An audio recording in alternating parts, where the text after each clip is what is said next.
like the right person to welcome the first speaker and introduce him to you is Dr. Bruce Grayson. So several years ago, Eben drove down the road to the University of Virginia to talk to me about his near-death experience.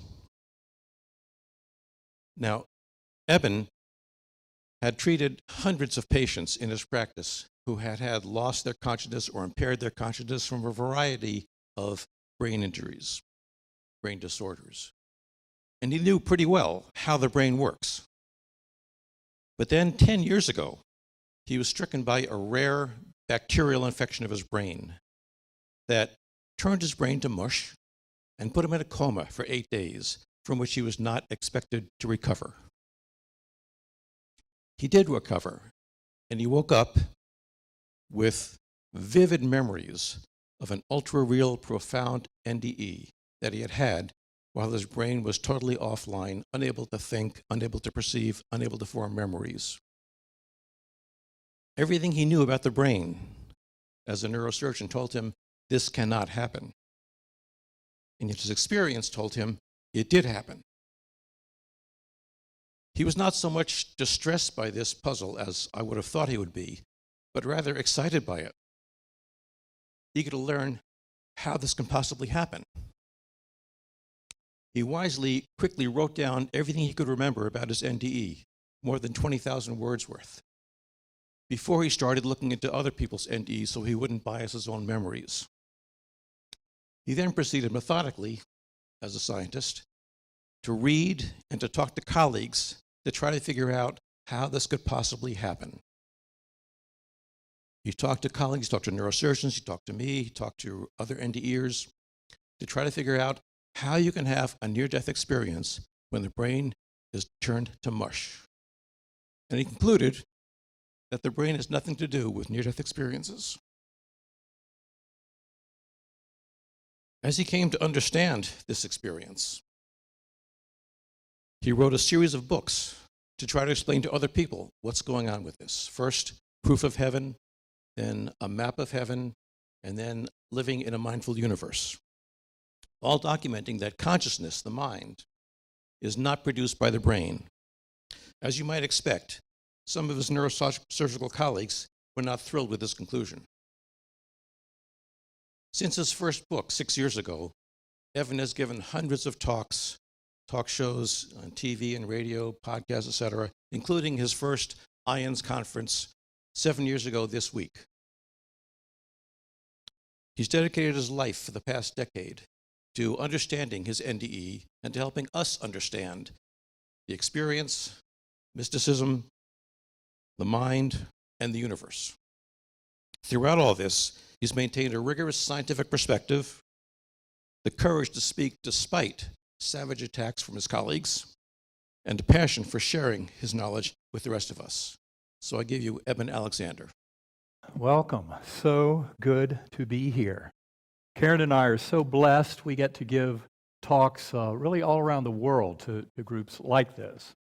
But in truth, none of them are truly like this. IANDS, with all of the experiencers, all the serious investigators, people who have been working on this issue, this deep question about the afterlife, the nature of consciousness for decades. And so for me, it's always a great honor and privilege to be back here, reuniting with old friends and knowing for certain that I'll make some wonderful new friends at every such meeting. And it's because this group is so tightly interwoven just because of what we share as an experience. It's a view of the commonality of humanity. And really, I think it should be quite obvious to anyone who lets their notifications come through on their iPhone these days from headlines around the world, this world is in need of some unification and of some oneness. And that's exactly what IANDS and what the near-death experience community brings to this world. So I think it's a tremendous gift to be here. And for me, the biggest gift of all this is that in the decade since I was killed, in fact, I've learned a lot. And I would say Proof of Heaven, although it was a book that really kind of broke through in many ways from the publishing perspective out into the mainstream, about near-death experiences and about the reality of them, proof of heaven was really a question mark. You know, it said, oh yes, these experiences are real, they happen to many people, and yet how do we make sense of it? And as a scientist, I was very challenged because it was so shocking what happened to me. As Bruce told you in the introduction, I had spent my lifetime of studying neurosurgery, more than 15 years teaching at Harvard Medical School, thought I had some idea about brain, mind, and consciousness and how it all worked. Of course, I'd come to a position where I fully bought into the conventional kind of materialist scientific view of the brain creating consciousness.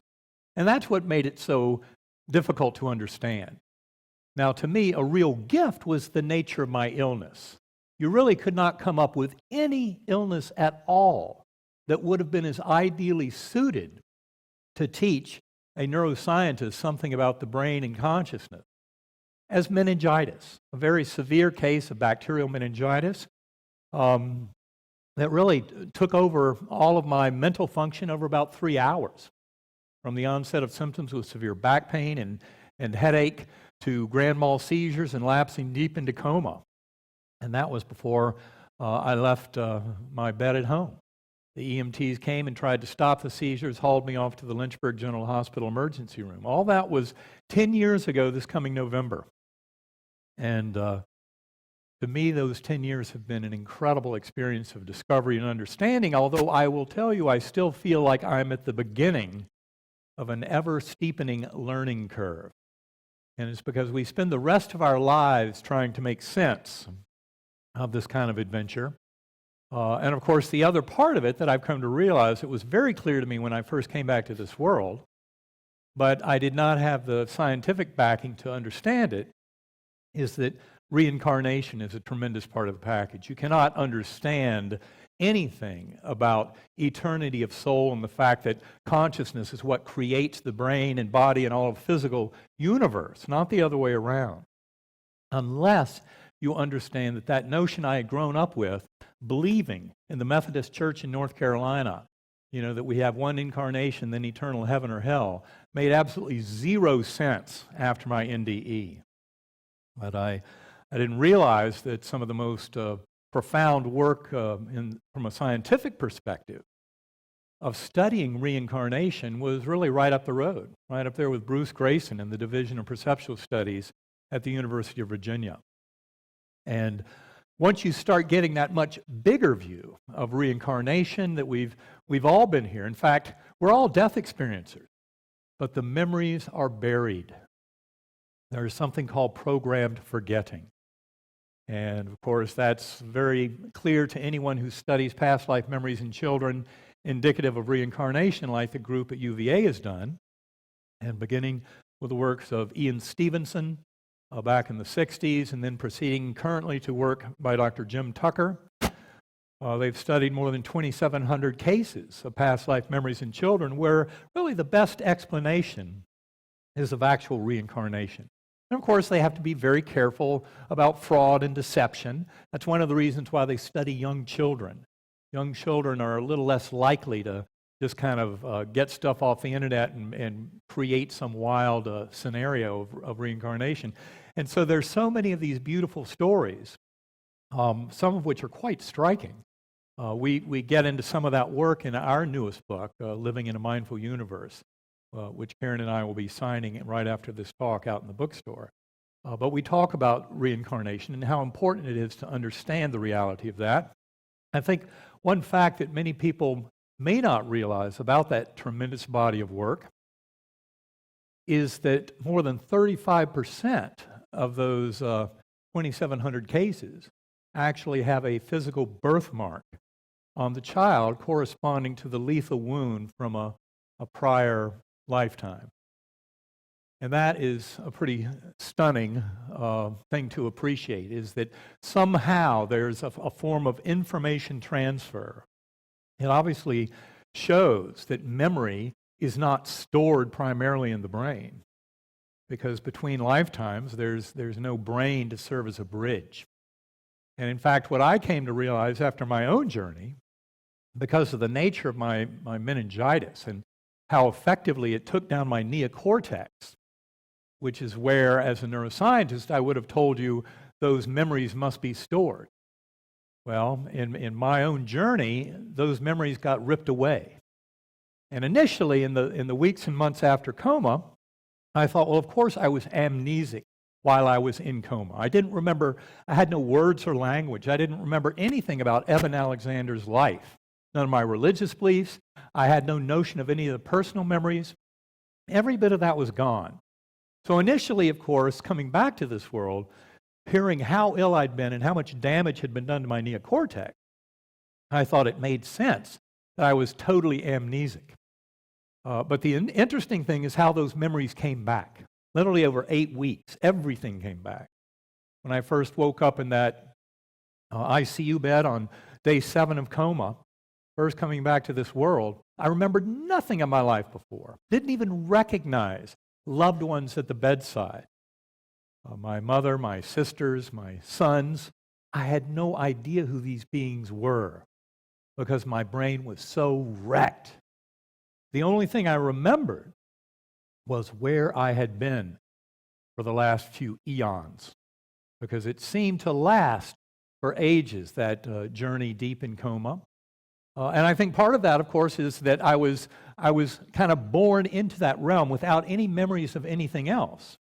So it was the only reality I knew was that world.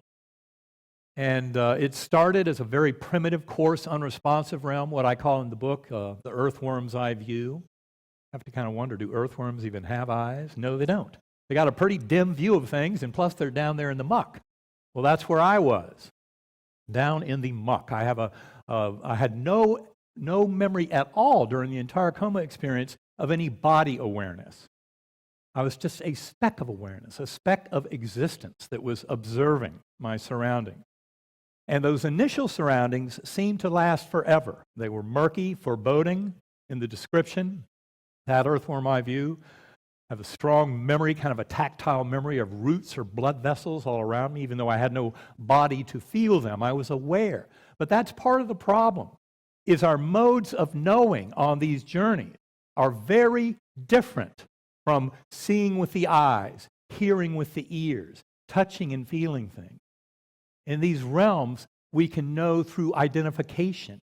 We become aspects of this universe. The whole, one of the most interesting facets of the life review that so many describe in NDEs, and I saw life reviews galore in this particular journey, but because I had no memories of Eben Alexander's life, I didn't have an Eben Alexander life review.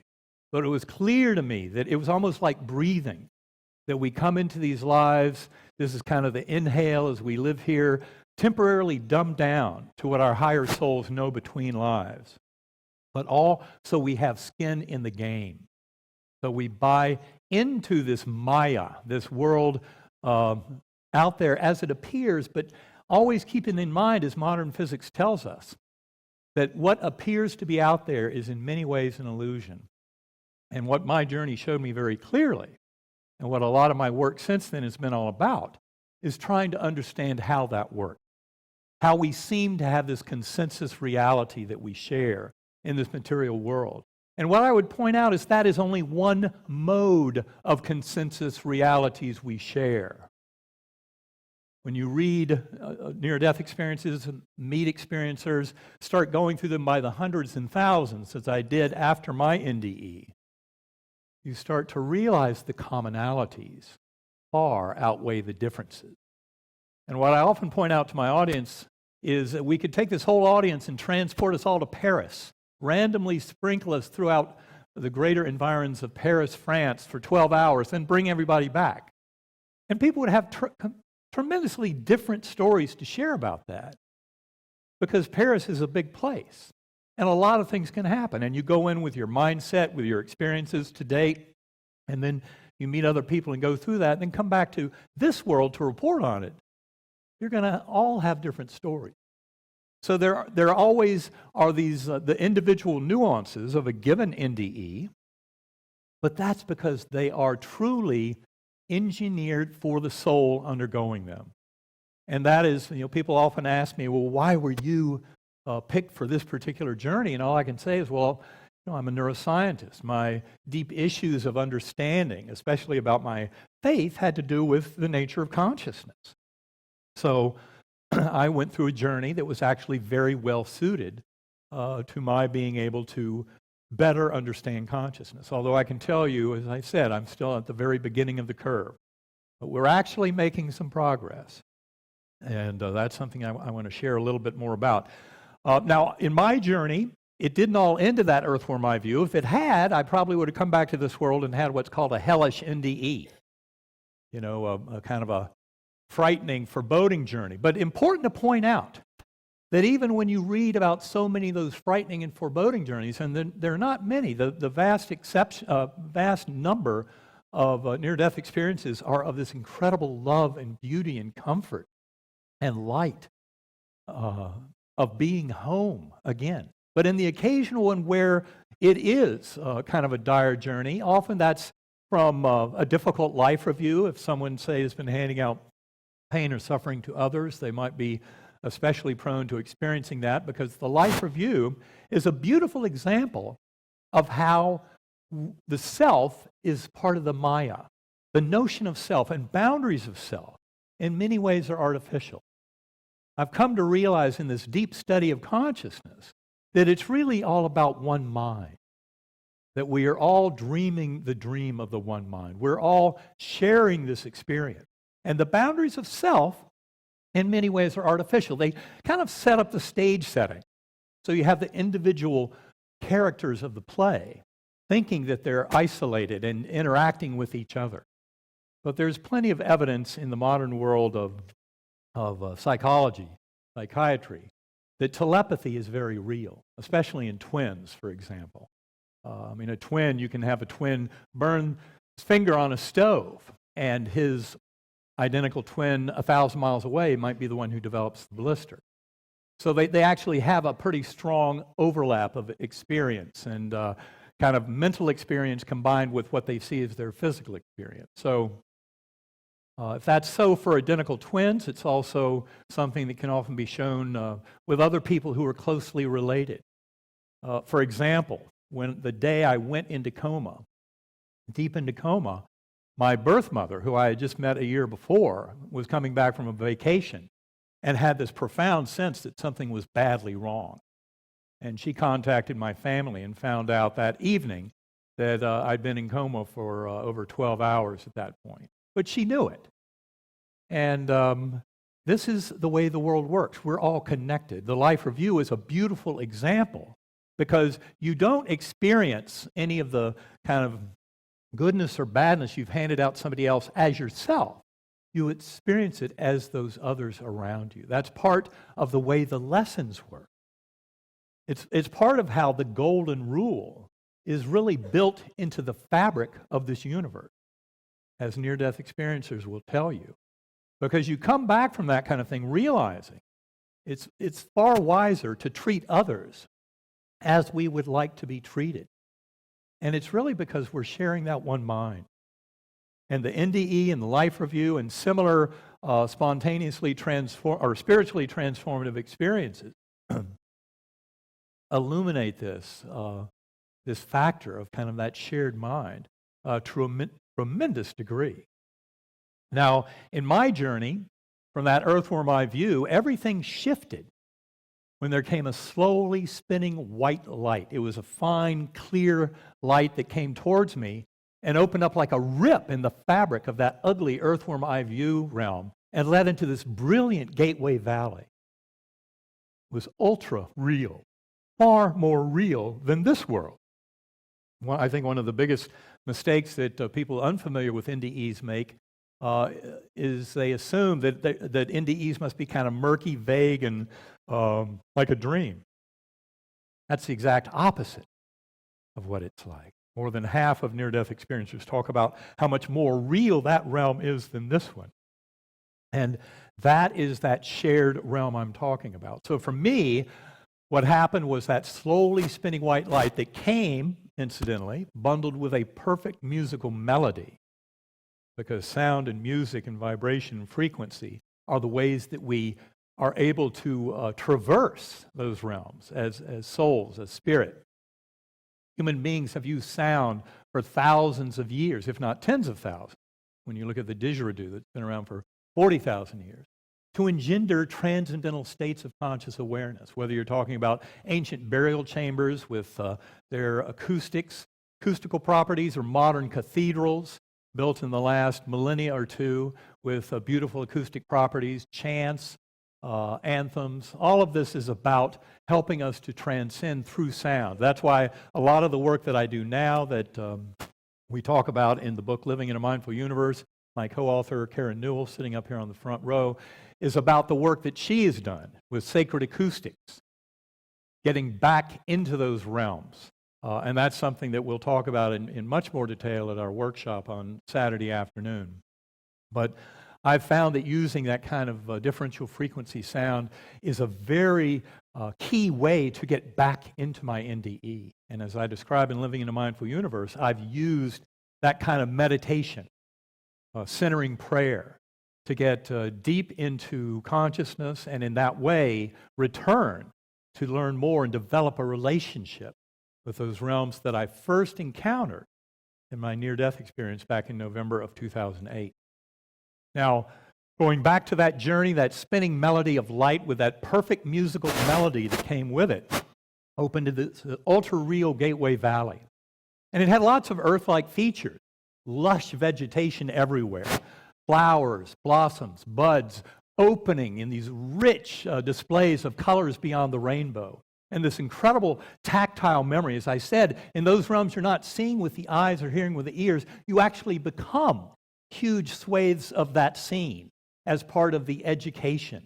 That's why it is so impossible to put it all into words. Our earthly language is very good for describing a trip to Disney World, but not quite so well suited to these kind of journeys.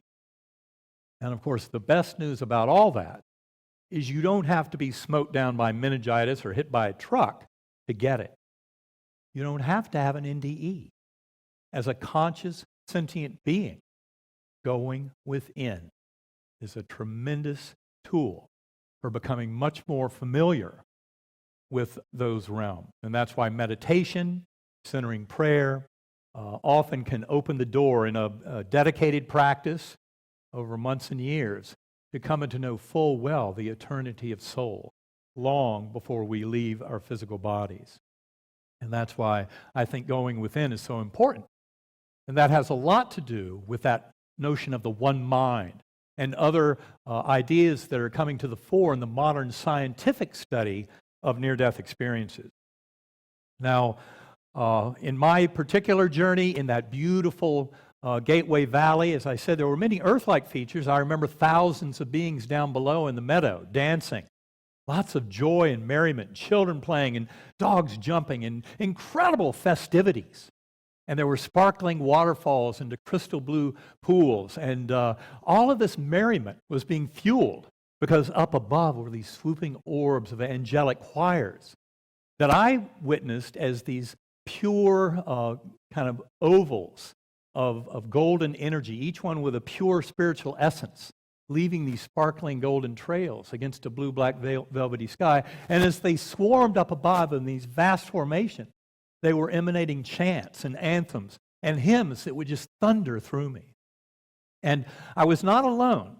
Those who have read Proof of Heaven will remember there was a beautiful, what I later called guardian angel on the butterfly wing with me. And of course, her identity proved to be crucial 4 months after my coma in connecting the dots and absolutely coming to know the reality of my journey. But in the midst of this journey, I had no notion of any of that. All I knew is that every time I went back up through this region, because I passed through it several times, because I would get all the way to the loftiest core realm of infinite oneness and pure love, but then inexplicably tumble back down to that earthworm eye view. And it was by remembering the musical notes of that slowly spinning melody that I was able to conjure up that same light that again would serve as a portal up again and again. And on the butterfly wing with me was this beautiful girl. with a high cheekbones, sparkling blue eyes, light brown hair, soft smile, who never said a word, but her message to me was absolutely crystal clear. And it was so comforting. I get chills just to even talk about it every time, even though I've told this story hundreds of times. And that is her message, which is to each and every soul in this world. You are deeply loved and cherished forever. You have nothing to fear. You will be taken care of. And words cannot convey the comfort and the kind of being at home feeling I had when she first delivered that message. And every time I passed through there, it was the same message. And that was en route to even more amazing levels, some that finally ended in what I call the core realm. Infinite inky blackness, but filled to overflowing with a divine love, unconditional love of that source, that God force that so many in this room have touched and remember touching in their own NDE. And that perhaps is the biggest gift that any of us can bring back to this world. So I put it in proof of heaven. To me, the deepest scientific truth of my journey was that the fabric of the universe is bound together as a tapestry of unconditional love, where that love has infinite power to heal, whether it's of the individual, the soul group, ethnic groups, national groups, all of humanity, all of life on earth, or all of sentience throughout the universe. It doesn't matter what scale. That unconditional love for self and for others has infinite power to heal this world. And I don't think anyone in this room would really doubt that's true, although the practical mechanism of how do you make that happen? How do you bring that love to this world? Well, that's what I think everyone in this room and many other spiritual groups who are aware of the fact that the materialist model in modern science is false. I came back to this world realizing very clearly the brain does not create consciousness. In fact, it's more of a prison. We're conscious in spite of our brain. And the brain's main action is actually kind of inhibiting and dumbing everything down and kind of bringing it into this very constricted view of self and of illusion of here and now. But all that is very much imprinted on this side of the veil. That's why going within can have such tremendous power. When you realize the brain is not the creator of consciousness, but in fact that there is this one mind. And kind of the modern scientific view emerging about this is something known as filter theory.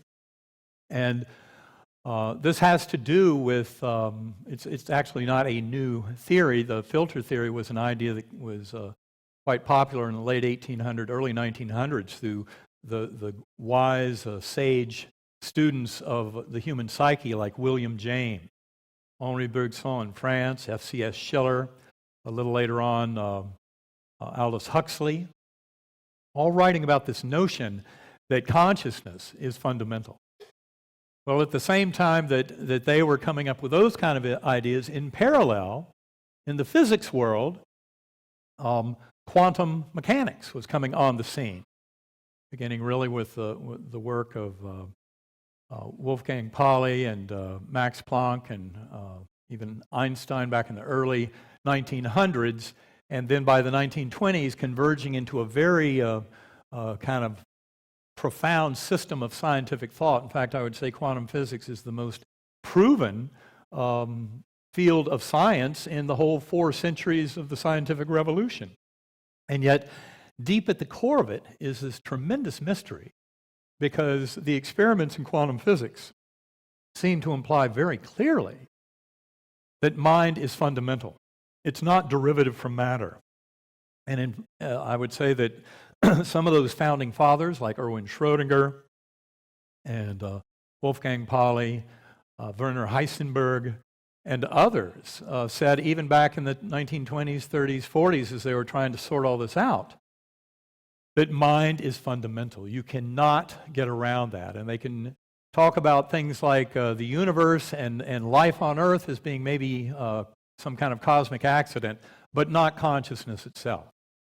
It's something that goes far deeper than that.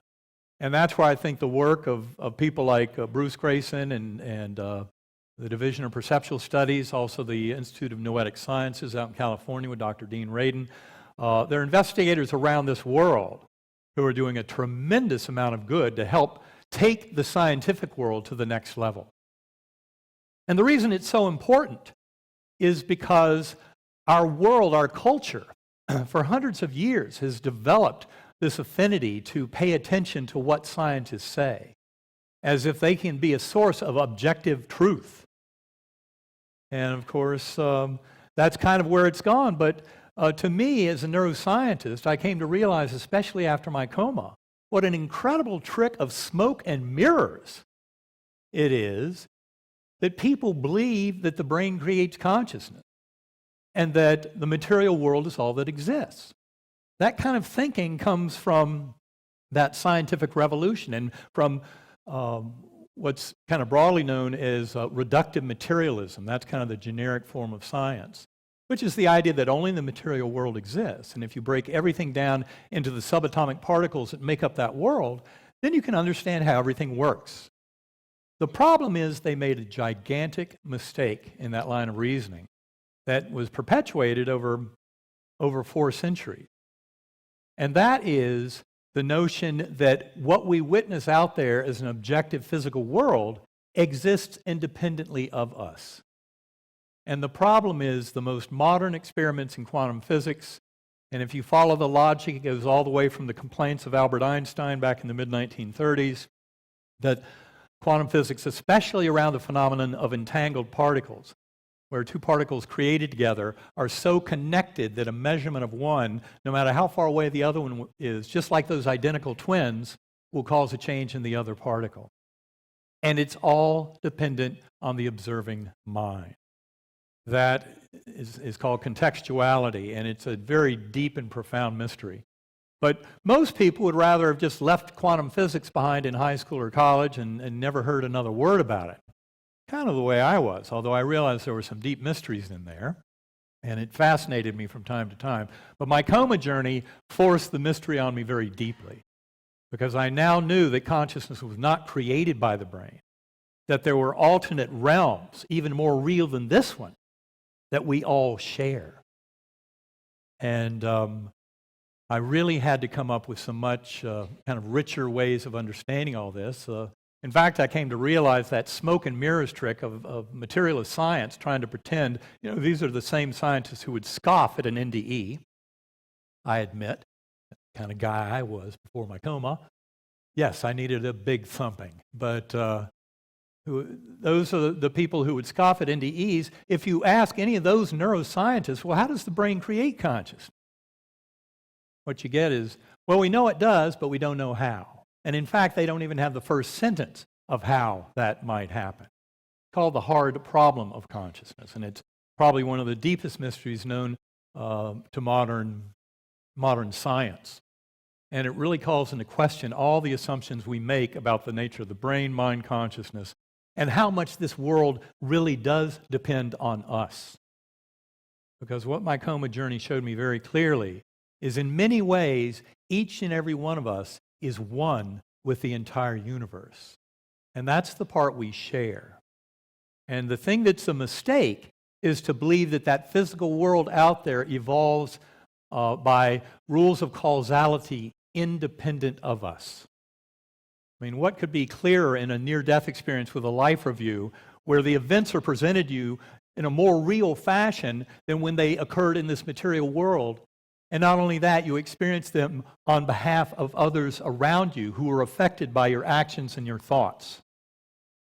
That's a beautiful example of how important each and every one of us is to this universe, and that our choices are crucial. Because in fact, in materialist science, the kind of hardcore materialist who believes the brain fully creates consciousness, will also very proudly tell you that, of course, an implication of that is that humans have no free will at all. And the reason they would say that so proudly is because they believe that it's all just chemical reactions and electron fluxes in the substance of the brain, and that all of that they're just following laws of physics, chemistry, biology. So where in that entire system could you possibly inject any notion of free will or choice? What they say is that consciousness is an illusion, an epiphenomenon of all those subatomic particles in the brain doing their thing. Well, of course, any of that kind of explanation falls woefully short when you look at the choice of an experimenter, a quantum physicist, making an observation about a photon coming in from a quasar where it may have left the quasar a billion years ago. And what you can prove through modern experiments in quantum physics is that choice is made now by that observing astronomer in their mind, not something derivative from physical brain and consciousness, but in their mind, in their consciousness, affects that photon all the way back to its origin. So there's clearly something we don't get about space, time, causality. In our book, Living in a Mindful Universe, we go into much more detail about many of the kind of parallel problems with all that and the experimental data that very clearly show that the brain is not the creator of consciousness at all. It's that prison I mentioned a while ago. But the good news is we don't have to wait till we die to escape that prison. In fact, I think some schools of thought would tell you you escape it every night in dreams. Dreams are another way of kind of accessing that realm, even though they're a bit murky in their presentation and sometimes seem a bit chaotic. But from my point of view, meditation is a way to get into that same kind of dream space, but go at it actively, kind of like lucid dreaming. So that in meditation, I can acknowledge that that little voice in my head is not my consciousness. The voice in the head, the voice of the ego, is a little more than a parlor trick. As a neurosurgeon, you used to have to avoid speech areas, which there are two of them in your brain, each one about that big, Wernicke's area and Broca's area, dominant hemisphere, Broca in the frontal lobe, Wernicke in the temporal lobe. Wernicke is where you put together speech, concepts, all, as Rene Descartes said, to define is to limit. And that speech area is very crucial at kind of assembling this illusion of self and non-self. And I think early on in my recovery, one of the books that influenced me tremendously was Jill Bolte Taylor's My Stroke of Insight. She had a small vascular malformation right in Wernicke's area. So she tells a beautiful story of how much of this notion of kind of separation, self and non-self and all the beings and entities and objects out in the world and how they interact. So much of that is a linguistic model that we use for modeling. It's important, but it's not necessarily showing us anything about the deep underlying connection. So in Jill Bolte Taylor's case, as that vascular malformation ruptured in her Wernicke's area and destroyed her linguistic center, she realized that her self, her notion of self and boundaries of self expanded out, including the chair, the desk, the tree outside the window. In fact, all of the world that she was aware of was part of self. And to her, that was a great revelation. She also had this unbelievable sense that it was all bound together through love, which of course she attributed in her book. She said by getting rid of that left hemisphere and those linguistic connections, that allowed her right hemisphere to be more kind of connecting and all. In my case, I got rid of both my hemispheres. And that helped a lot to really go deep. But reading her book helped me to realize how much of the issue starts with our very language. And I would say that any time we separate out any part of this universe and isolate it, which is exactly right at the core of modern science and that reductive materialism. It's always about breaking it down into small chunks, studying those chunks, and assuming that if you understand them, that you can then build it up and understand everything. So, in other words, they'd like to think that all the events of human lives, all those things that near-death experiencers have witnessed, for example, in a life review, and in a much broader understanding of how karma or justice is truly a part of it, but really just in the sense that we should be treating others as we would like to be treated, if for no other reason than to make that life review a little more pleasant, because it's a perfect course corrective mechanism to teach us to love others. And of course, when I came back from my journey, what I realized is the big problem in this world is not that we didn't love our neighbors or our enemies enough, but it really starts because we don't love ourselves enough. When I say that, what I mean is we get into this dialogue with that little ego, the voice in the head. And as those in addiction and alcoholism studies will tell you, the ego is not your friend in this enterprise. In fact, the ego would much rather see the host dead than to see the ego's hopes and dreams frustrated. So often in psychotherapy, in addiction and alcoholism, you will have a ritualistic killing of the ego, a sacrifice of the ego to liberate the true you. I mean, 12-step programs, Alcoholics Anonymous, things like that, are about turning it over to a higher power. One thing Karen and I discuss in our book, Living in a Mindful Universe, is that in many ways that higher power is your higher soul. That's who you reunite with when you die, when you leave your physical body. That's who you become as you go through that life review. That higher soul is not yours to claim as your own. There really are no boundaries. Those higher souls all overlap. Just as I said earlier with the identical twins sharing the one mind, well, that's true in a broad sense. And we're all sharing that one mind in this beautiful dream of the one mind. And it's a very complex and interesting dream. But the good news about near-death experiencers is in many ways they are the tip of the spear in helping the modern world to awaken to that oneness of mind that we share, to the binding force of love, which will be the focus of our workshop on Saturday, and how to bring that more into our lives. Because in my NDE, I came back realizing it was that lack of love for self. And for me, those who've read Proof of Heaven will realize that that came packaged as my adoption abandonment wound. That I had been put up for adoption. Literally, I was left by my birth mother when I was 11 days old, and she wanted to keep me but couldn't come up with a way. And by age 4 months, she finally had to sign off on the papers to give me away. And I know it was a very tough thing for her to do. And of course, a lot of that story is told in Proof of Heaven, and a lot of kind of my awakening to the deeper details of that story in later years, especially as I approached my NDE, and then since my NDE and making sense of it. But in essence, I was facing a wound that I would say in many ways is universal. That we all have some form of that abandonment wound, and it's because we were separated from the divine. Now, many children, of course, as Jim Tucker and Ian Stevenson will tell you, ask a child between ages 2 and 6 where they were before they were here. You can get some fascinating answers. And that's what that whole scientific literature on past life memories in children is all built on, are those incredible memories. But as I said earlier, there's also a system of programmed forgetting.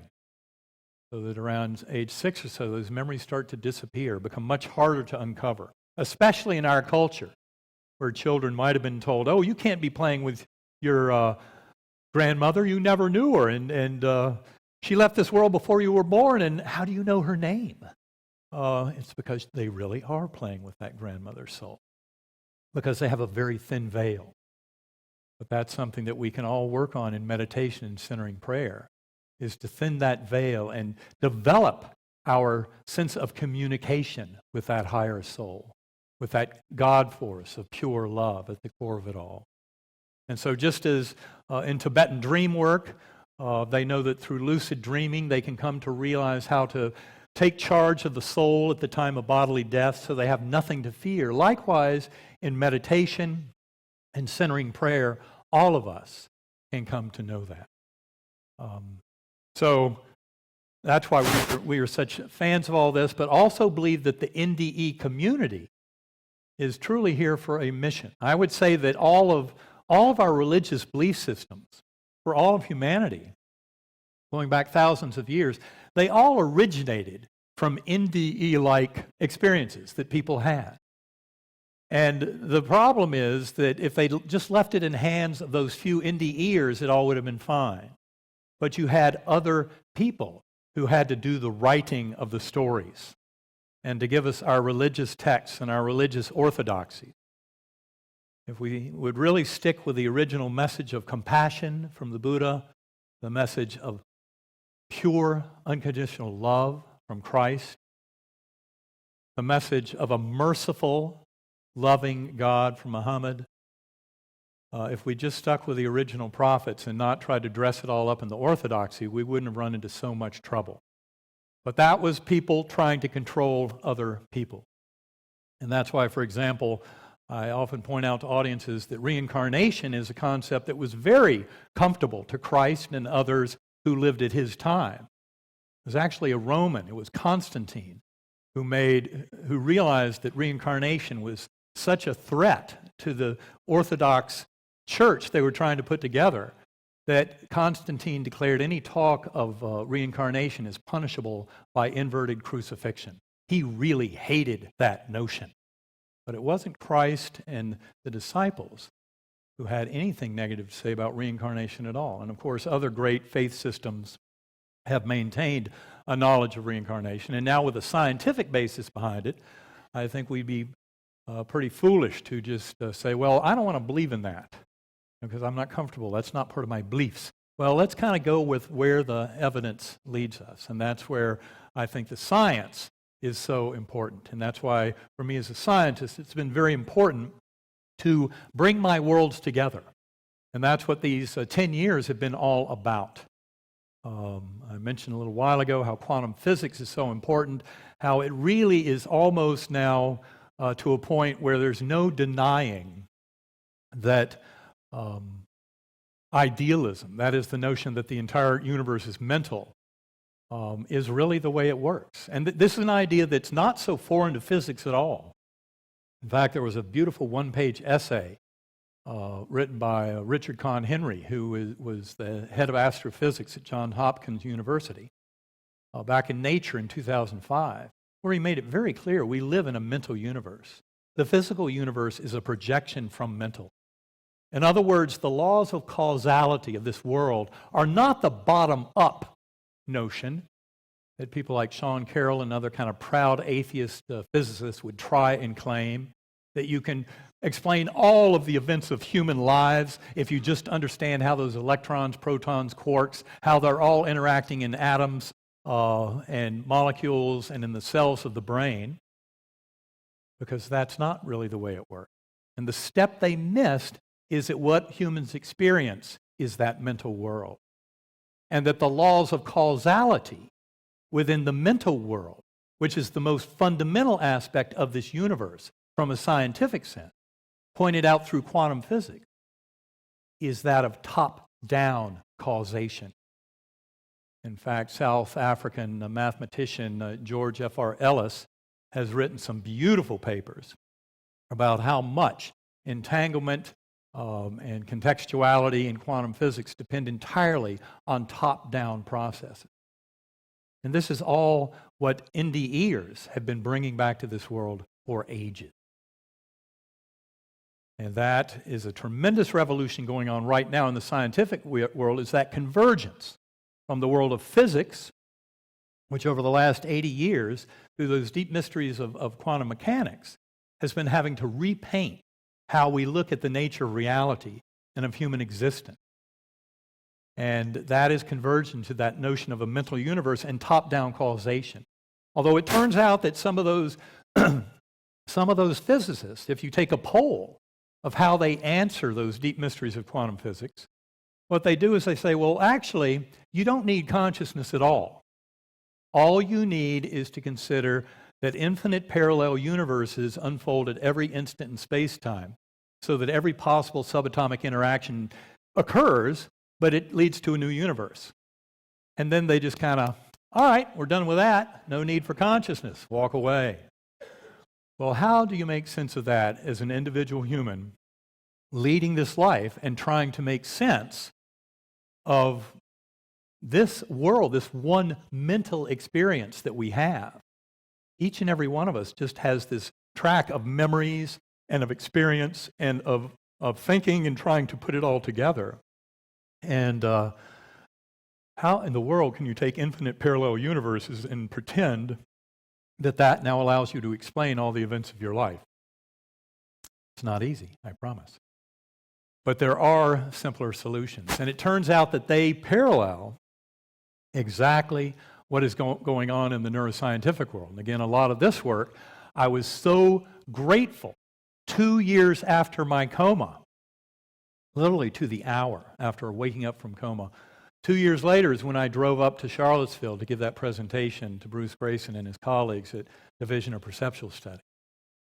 And that's where they showed me their landmark, amazing book, Irreducible Mind, which had just come out a year earlier.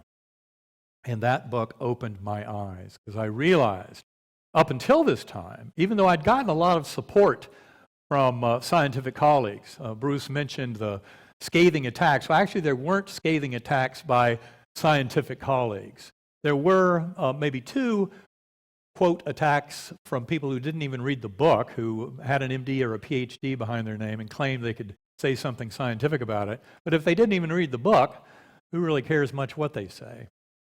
They didn't really care about the story. They were kind of like I was before my coma.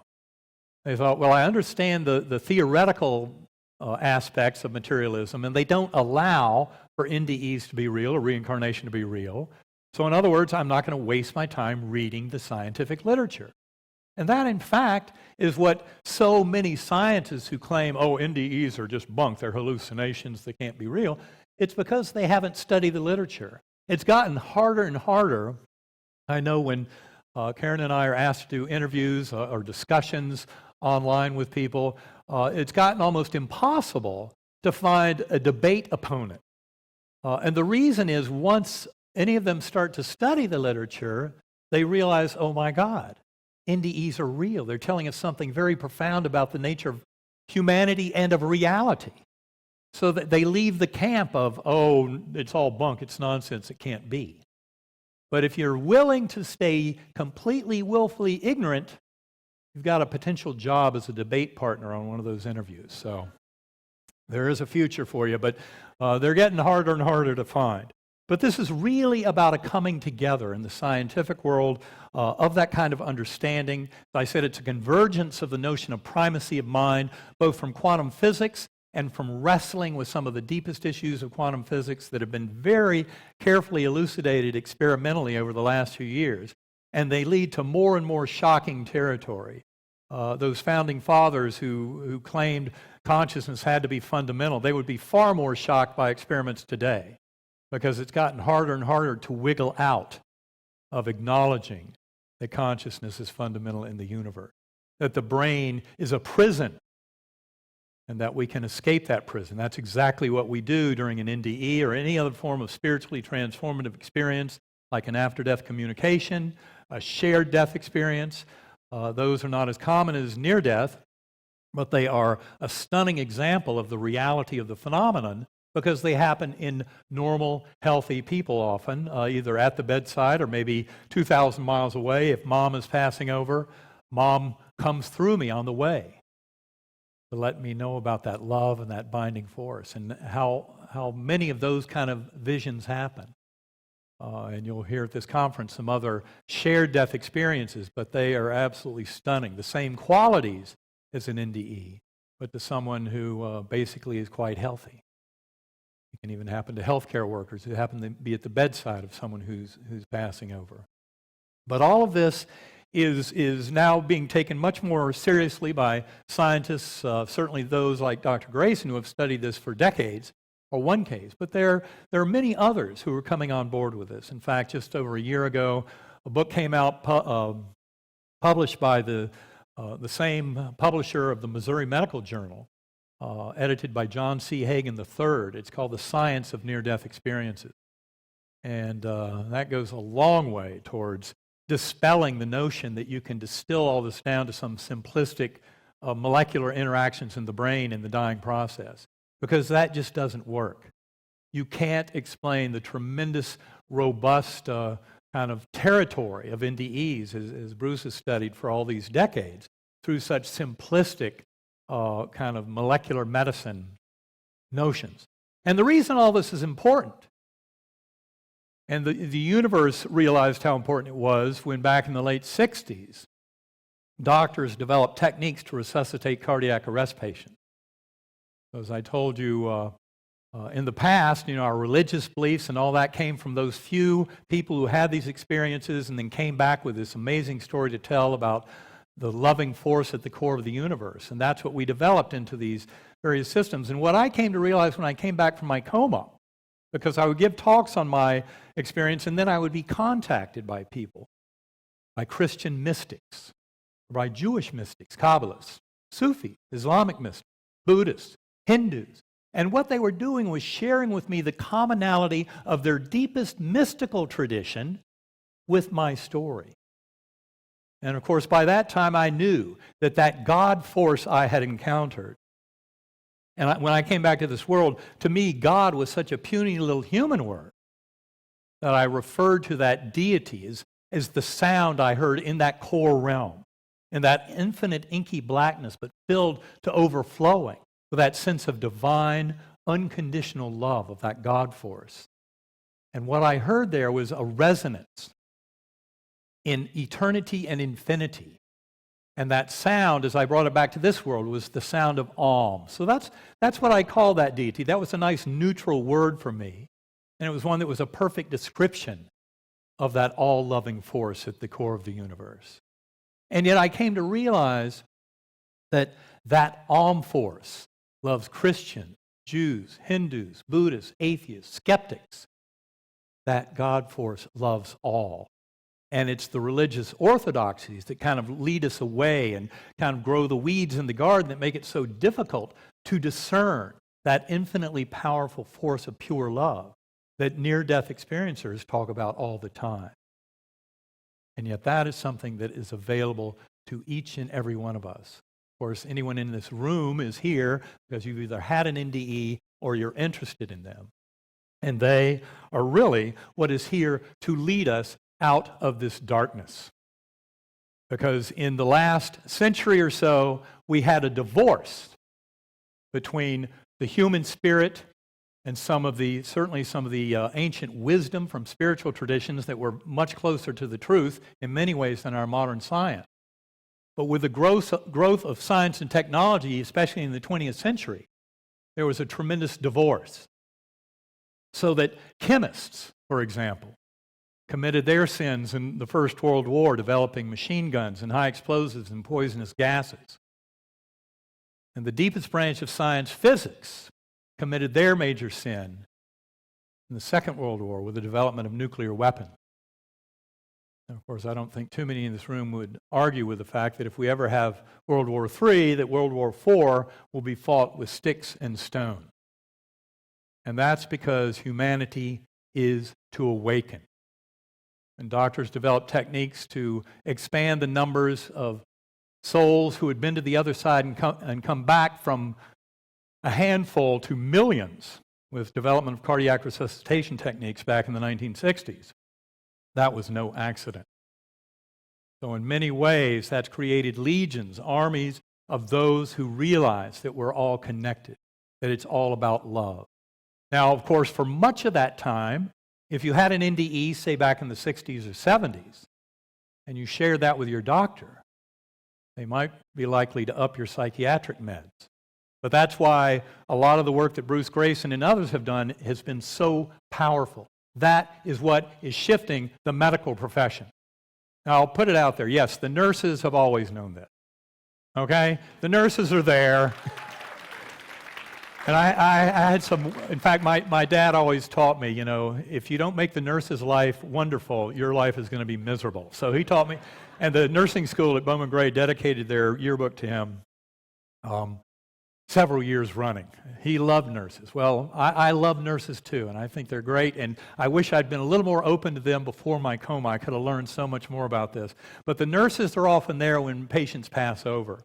And they're in touch with the families and all. And they realize that it's never as simple as, oh yes, physical body died and then that was the end of that soul.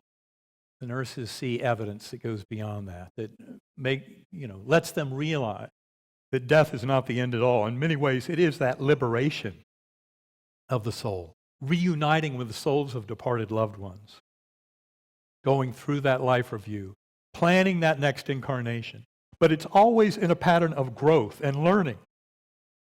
Because this is what I would call soul school.